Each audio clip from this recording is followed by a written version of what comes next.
A major figure in Navajo myth, a skinwalker has the ability to turn into, possess, or disguise themselves as an animal. Its Navajo name translated into English is, by means of it, it goes on all fours. Skinwalkers are always evil beings, never good. The skinwalkers are said to be able to possess the bodies of human victims if a person locks eyes with them. After taking control, the skinwalker can make its victims do and say anything. Skinwalkers can also cause illnesses, destroy property, and kill. Once skinwalkers are shape-shifted, their eyes appear human-like and will turn bright red when light shines on them. When they are in human form, their eyes look like those of animals. They are allegedly nearly impossible to kill.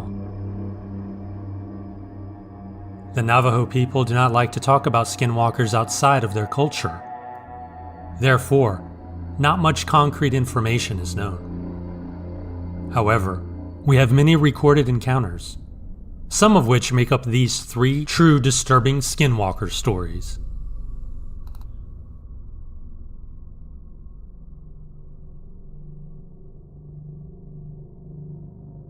This happened about 12 years ago. My family owns a farm in the heart of an Indian reservation. One winter I was home for Christmas taking care of the farm while my parents were away Christmas shopping. Late in the night, I heard all our cows freaking out. I knew it had to be the wild dogs. They were always running around the area.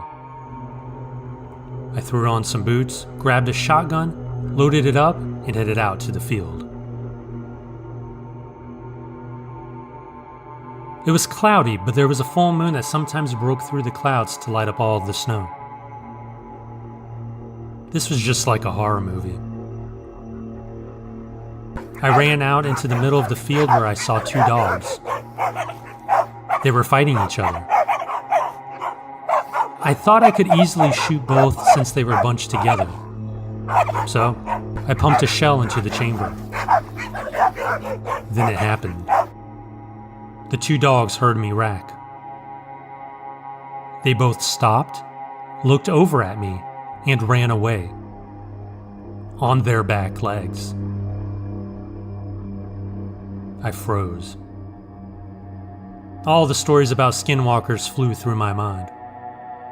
They were all just boogeyman stories. That night, they became real.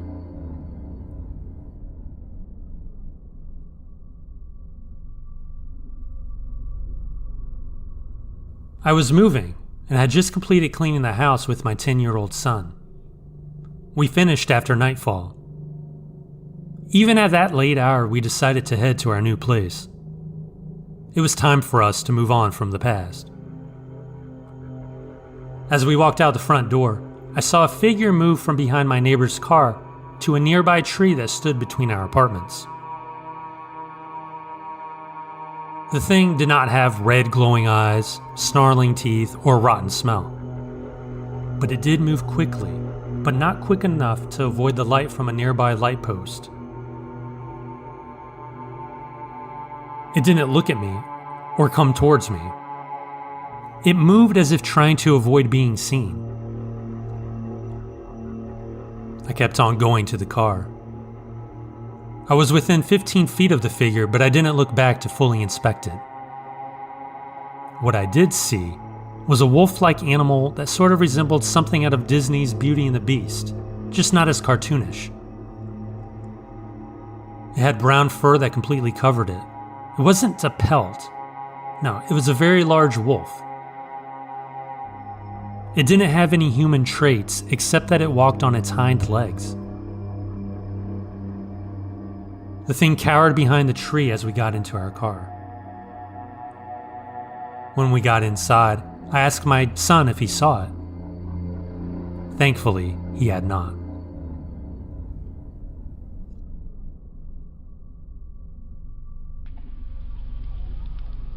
I was camping alone one weekend, something I had always done without incident.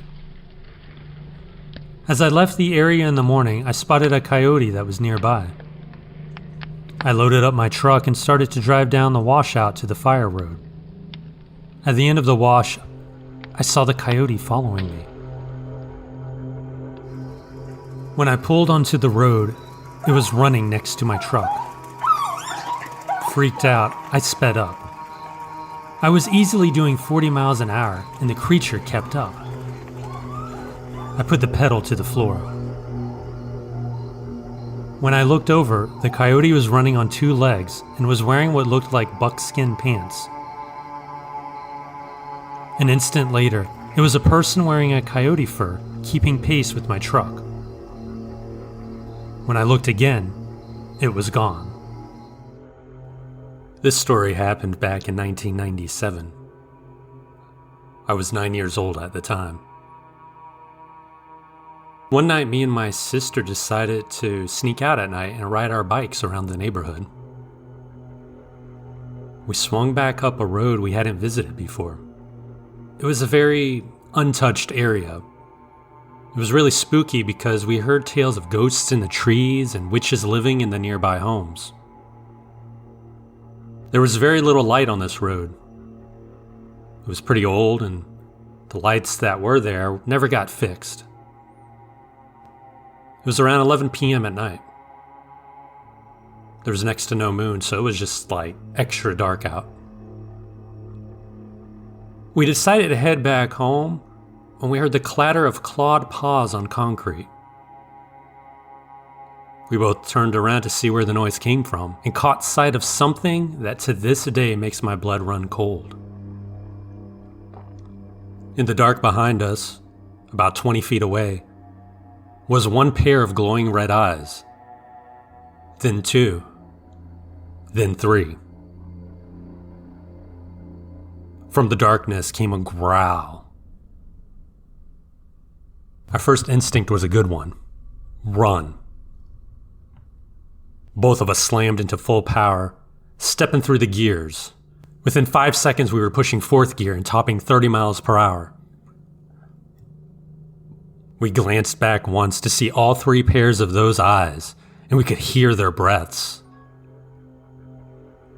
We skidded into the front lawn, off the bikes, and jumped into an open window, only to hear claws clattering at the window. We did not sleep that night.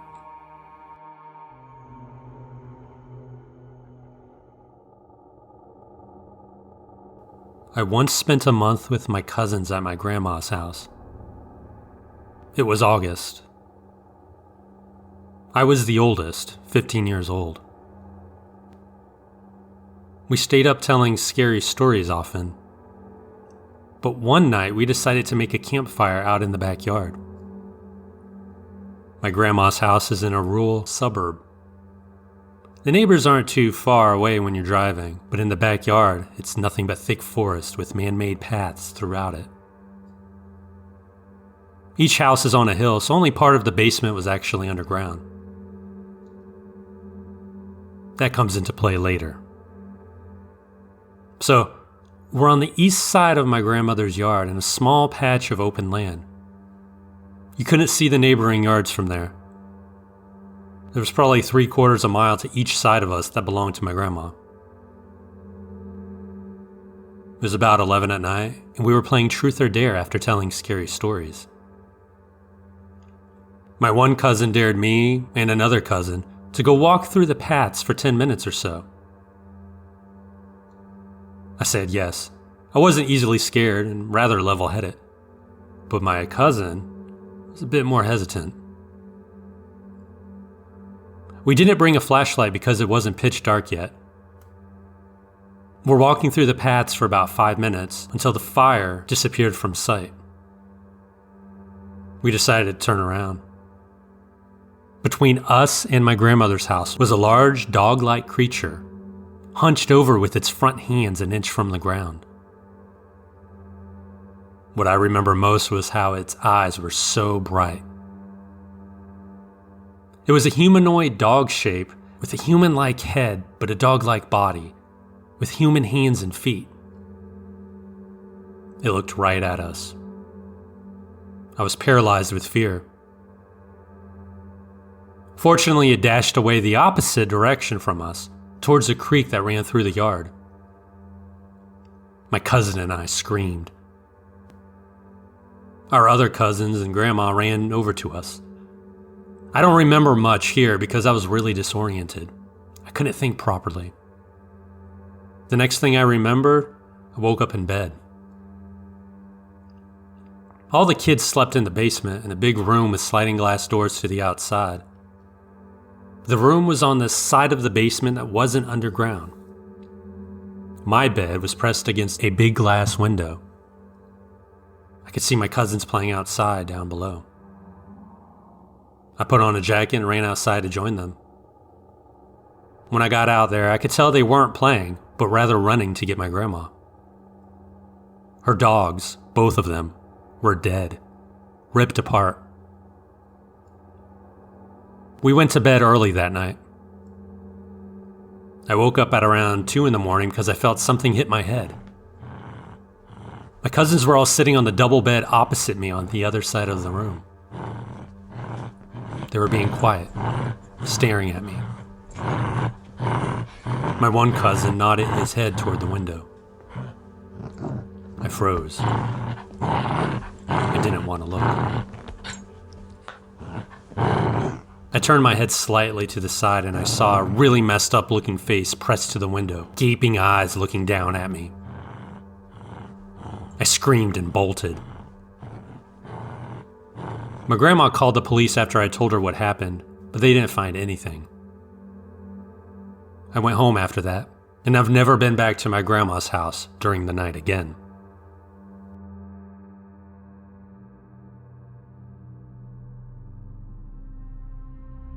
I decided to join my best friend Karen for a 3-day stay at her grandmother's house on the reservation. Her grandmother lives near a place called Tuba City, Arizona. It's in the middle of nowhere. We go to college together and I was interested to know a little bit more about Navajo tradition. It was pretty chill the first day we stayed there. Nothing out of the ordinary. But then her grandma said that a stray dog came out of nowhere and would not leave. So we looked at it, and it did act kind of strange. It was a little ugly too. It was black, had a shaggy coat, looked like a mix between a German Shepherd and a lab. That night, we were watching a movie in the living room with the curtains wide open. Grandma was in the kitchen cooking dinner. Now next to the window is a medium-sized bookshelf where the DVDs were kept.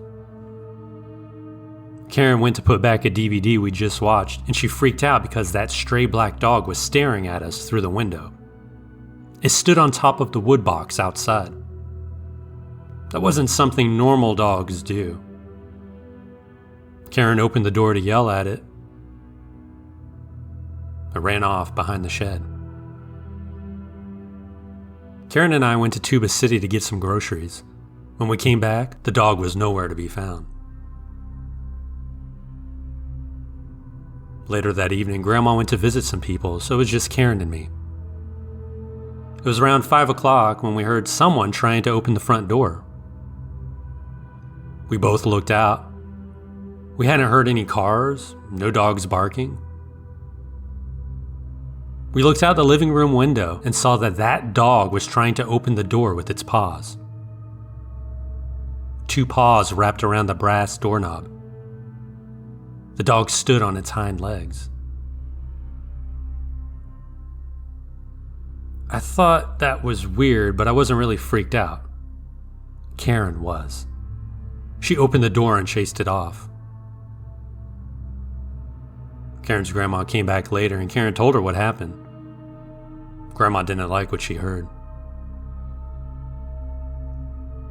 So that night we got ready to sleep. We slept in the spare bedroom, had 2 beds. There was one window with the curtains open just a little bit.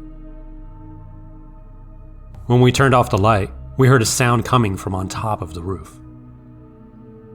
Pitter-patter footsteps, scratching sounds, panting. It then sounded like whatever it was jumped off onto the large plastic water barrel in the yard. At first, we heard what sounded like barking, but as it grew louder, we weren't quite sure. All of a sudden, something was running around the house barking. Yeah, it was no dog. This barking sounded human. It was like a deep male voice barking, like it knew that we knew it was not a dog. Woof, woof, arf, arf, arf, just like that. Like it was fake barking. We then heard panting again by the window. Karen opened the curtains to look out, and there was the stray dog on its hind legs looking into our bedroom. It had what I thought were 2 black holes in its neck, where another pair of eyes twinkled. The paws were deformed-looking hands with overgrown, thick, sharp fingernails. Karen and I both screamed. Grandma came running through the door and she saw it. The first thing she did was grab ashes from the fireplace, and then she loaded 3 shells into the shotgun from under her bed. She blessed herself in Navajo and then went outside to shoot whatever it was. The next day, they called a medicine man to come over. He prayed over everyone with cedar smoke and an eagle feather. He blessed the place. He also made us eat bitter herbs called eagle's gall or something, and he gave me an arrowhead. Apparently I needed to carry one for protection. So far, it seems to work pretty well. The medicine man said that the dog was a skinwalker. It had the body of a stray dog, but it made an illusion so we wouldn't know it wasn't a real one. He also said that they tend to harm people by using some sort of human bone straw to spit at someone. Apparently doctors can't detect it, but that day, the medicine man pulled a piece of human skull out of Karen's grandma's right shoulder. It was pretty big, about 2 inches long, a centimeter thick. It was real because we watched him pull it out of her. The whole ordeal was so intense.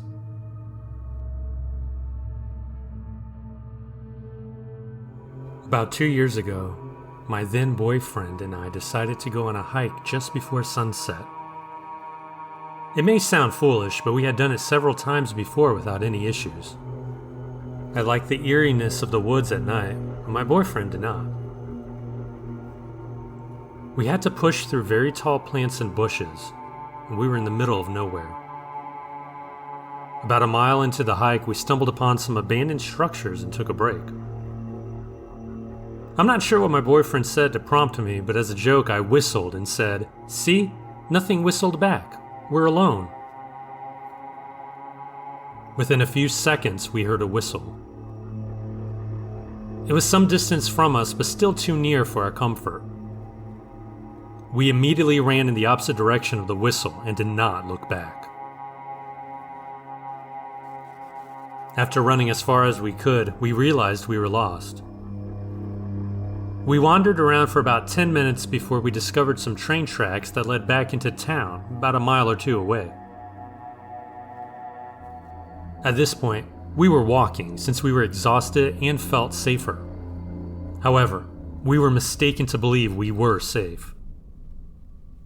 We reached a point where we could see the lights from the town, maybe a quarter to half a mile away. Down the tracks a little way, we saw the faint outline of what appeared to be a deer coming out of the right side of the woods. It stopped in the middle of the tracks and just stood there. I attempted to shine my flashlight on it, but as soon as I lifted my light, it fled. I say fled because Rand would not accurately describe how it moved. The best way I can describe it is that it appeared to have 4 broken legs, and its body was very low to the ground, yet it had unbelievable speed. It almost looked like a bent and twisted monster out of a horror movie. I shone my light into the woods to the left of us, as that's where the thing had run, and when I did, I saw 2 glowing eyes that appeared to be at least 10 feet in the air. We ran until we reached town. This happened about 2 years ago, and I've tried to come up with logical explanations for what I saw that night, but I can never find one. I refused to believe what I had seen for a long time, but I know what I saw. I know I'm not crazy because somebody else witnessed the same thing that I did. My boyfriend never mentioned it again and refused to discuss it whenever I brought it up. I never went hiking at night after that day.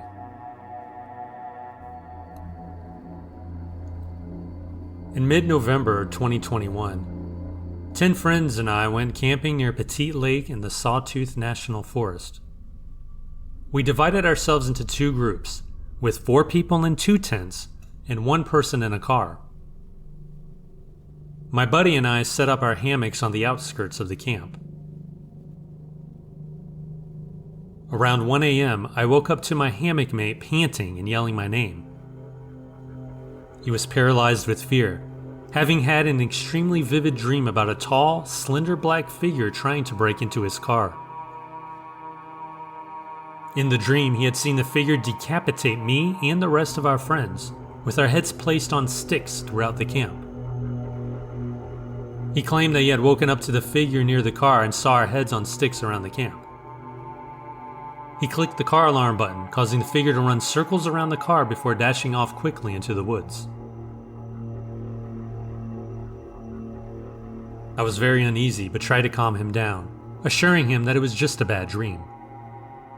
However, we heard our friend in the tent screaming, "No, no, don't take me," which woke up most of the camp. We were all freaked out, especially since we were in our hammocks and felt very vulnerable. We eventually moved into the same tent and had a conversation about what was happening. One of our friends in the car also claimed to have seen the black figure running around the car and heard scratching on the window and pulling on the door.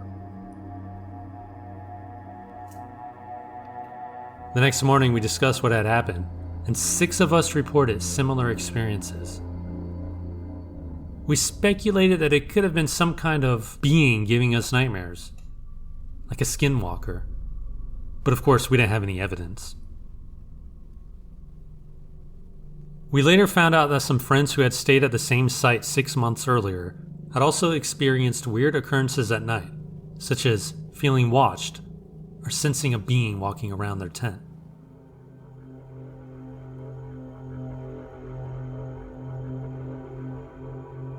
Four days ago, I attended a bonfire with a few of my coworkers. It wasn't a big event, only about 7 people showed up. I knew everyone there, and for the first hour, it was a lot of fun. The place was located in the woods. Phone reception was poor. We were about a mile away from civilization, so getting help would have been quite difficult in case of an emergency. I live in Utah, so there's not much traffic around where I live, so there would be few cars passing by. There was one person I did not know, but I assumed he was one of my coworkers' friends, so I didn't think much of it. He was a tall, skinny white guy with black hair and blue eyes. I don't want to be judgmental, but he wasn't very attractive. He was very distant, barely talked, kept to himself, which I didn't find odd at first. As the evening wore on, I noticed that he would randomly stare at people. Now that made me feel uneasy. Before asking anyone about him, I began to observe him.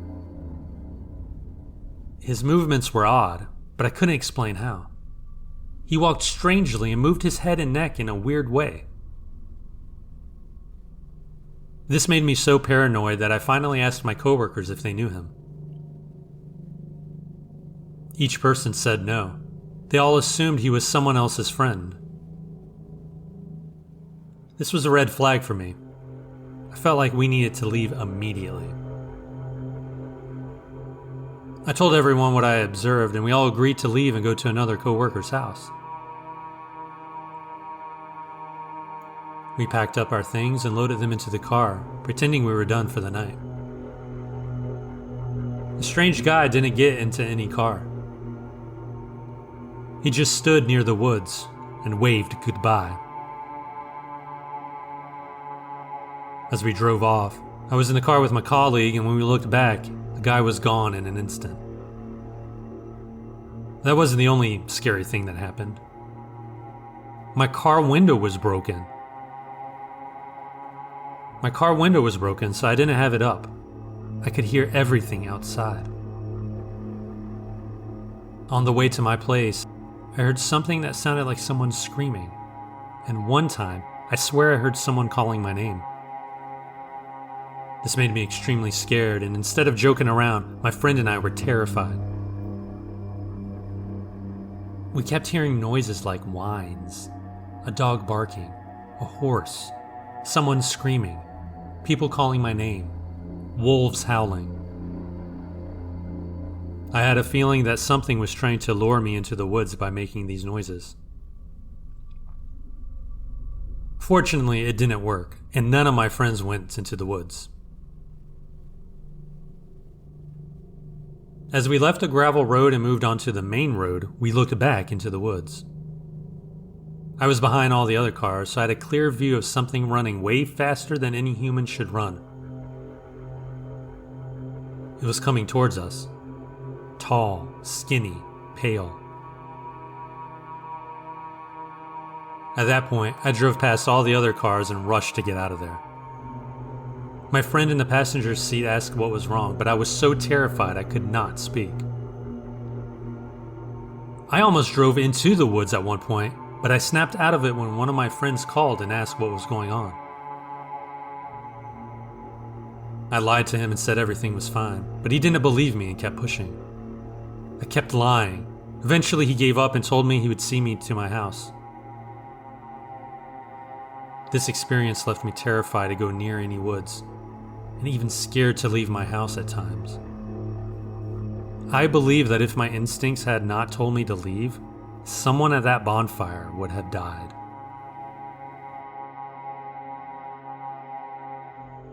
I was just a kid when this incident occurred. My uncle and I were wrapping up our task of chopping and collecting firewood for my grandmother as the evening was turning into darkness. As we drove back on a dirt road at a moderate speed of around 30 miles per hour, I suddenly felt an intense sensation of being watched. Before I could even glance out of my window on the passenger side, my uncle urgently shouted, "Don't!" I became completely frozen with fear. My heart pounded wildly in my chest. And then, everything seemed to stop when I heard a tap-tap on my window. In that moment, my uncle accelerated the truck while fervently praying in our native language. Confused and terrified, I thought it was all over until I felt a sudden dip in the back of the truck. My uncle continued repeating phrases like, "Look at me," and "Don't turn away." Then, to my horror, I heard the tap-tap once more, but this time from the window behind me. It became increasingly difficult for me to breathe. I felt a strong urge to cry. Minutes seemed to stretch on as the truck dipped once again. My uncle scanned the surroundings and let out a sigh of relief. The only sounds were the truck's engine and the road beneath us. He looked at me and said, "We will ask your father to perform a prayer in the morning so that the evil will forget our faces." I remember curling up on the seat, fixating my gaze on the radio and watching the time pass by. I listened to my uncle sing an old prayer until we finally arrived at my grandmother's house. Later on, I called my uncle because I had a nightmare about that night. We discussed the incident for a while. He shared, "I didn't see faces, only eyes. They were like brake lights you see on the road. They were watching you." Before ending the call, I tried to lighten the mood by jokingly asking, "Why didn't you just hit the brakes when it was behind us?" But there was no laughter, just a brief pause. His response? Because it was not alone.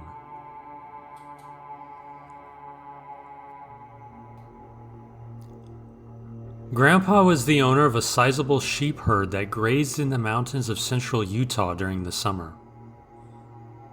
In the 1960s, his sheep herder was a small Mexican man named Juan. Juan resided in a tiny trailer situated in a meadow while diligently tending to the sheep. One evening, Grandpa decided to drive his truck up the mountain to deliver essential supplies and food to Juan. As he approached Juan's camp, a distressing sight met Grandpa's eyes. Dead sheep littered the ground, some gruesomely torn apart. Concerned, he made his way to Juan's trailer, only to discover the door tightly shut.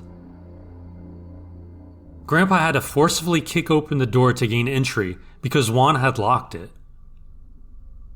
Inside, he found Juan curled up in a ball, mumbling incoherently, clearly exhibiting signs of shock.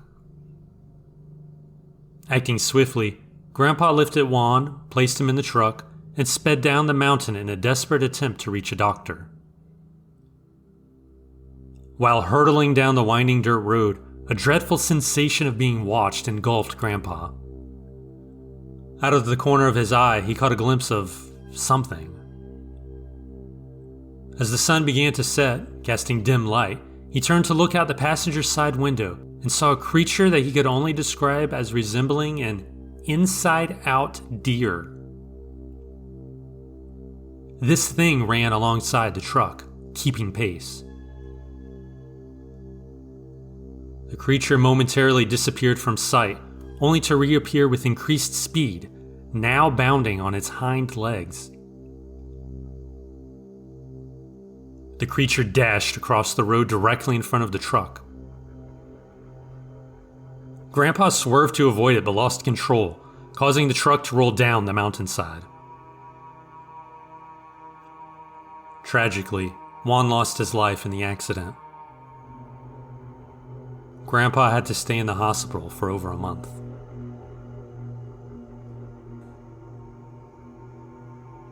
I live on a ranch in western Idaho. Every June, we undertake the task of moving our cows from our property to a location on the other side of the mountain. Since we lack trailers for transporting the cattle, and it's summertime, we opt to trail them through open land. We have to obtain permission to pass through some private property, but it's never a problem. Last summer, we followed the usual routine: bedrolls, teepees, and a handful of pack horses to carry our supplies. Essentially, it's an extended camping trip with a different spot to set up camp each night, accompanied by the sound of cattle and long hours spent in the saddle. The first 2 days are always a bit challenging, but you grow accustomed to it. On the third night, it was my turn for the second watch, which involved ensuring that the cattle didn't stray too far from our campsite. About 2 hours into my watch, around 3 a.m., the cows closest to me suddenly became startled and started pushing the herd away from my position. Obviously, this posed a problem, so I decided to investigate the situation. Let me tell you, whatever that thing lurking in the sagebrush was, it was far from natural.